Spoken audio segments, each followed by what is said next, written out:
And while the capital is grappling with dengue and chikungunya this monsoon season, now there have been 2 deaths due to malaria, something that Delhi has not seen in 3 years. A 30-year-old man died due to malaria in Delhi, becoming the second victim of the vector-borne disease in the national capital since July.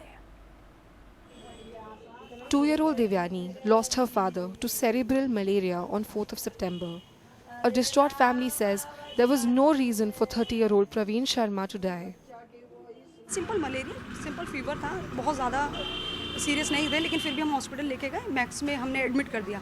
उनका time होता था 7 o'clock, वो आते थे 10 बजे 11 बजे रात को। फाइनली जब आप मैक्स से निकल के सफदरजंग क्यों गए आप?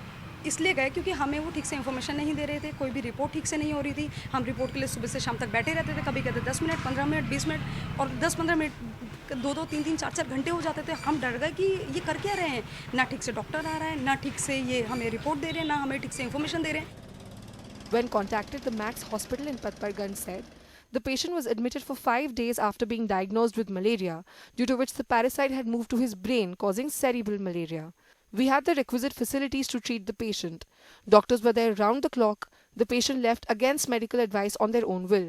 We didn't ask them to leave. किसी न किसी की जान पहचान से या कुछ लोगों से वो करके 2-3 दिन गए, जाके परेशान किया, उनको रिपोर्ट्स दिखाई, सारी चीज़ें करके। तब तक काफ़ी देर हो चुकी है। हाँ, उन्होंने बोला कि आप थोड़ा जल्दी आते तो शायद, लेकिन देर हो गई है और उन्हें फिर वहीं पे भी वेंटिलेटर पे रखा।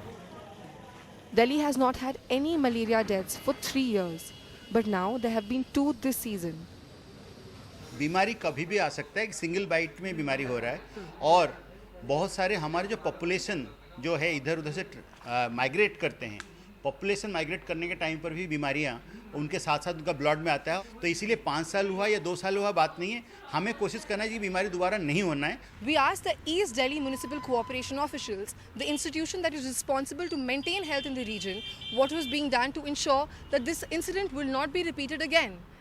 We were surprised to see that they didn't even know the address of the disease, as they blamed the delays on official procedures. अभी तक ये 2 दिन हो गए हैं, अभी तक क्यों नहीं इसके बारे में कुछ किया हुआ है? हॉस्पिटल का जो रिपोर्टिंग है, हॉस्पिटल पहले तो ब्लड का जांच लैब में होता है, वो वहाँ से उनका जो एडमिनिस्ट्रेशन को रिपोर्ट करते हैं, तो रिपोर्ट होने के बाद वो हमारे SDMC को रिपोर्ट करते हैं।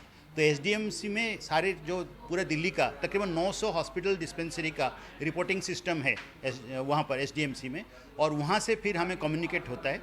तो आज हमारे पास ये कम्युनिकेट हुआ इस चीज़ के बारे में। अब केस सीट को मंगवा करके हम इसको बोल पाएंगे। तो ये जो 2 दिन का डिले है वो बेसिकली आप बोल रहे हैं इतना हो जाता है। Even today, the drain outside his house is a breeding ground for mosquitoes. Aishwarya S. Iyer with Tulsi Dharan and Regimon for NDTV.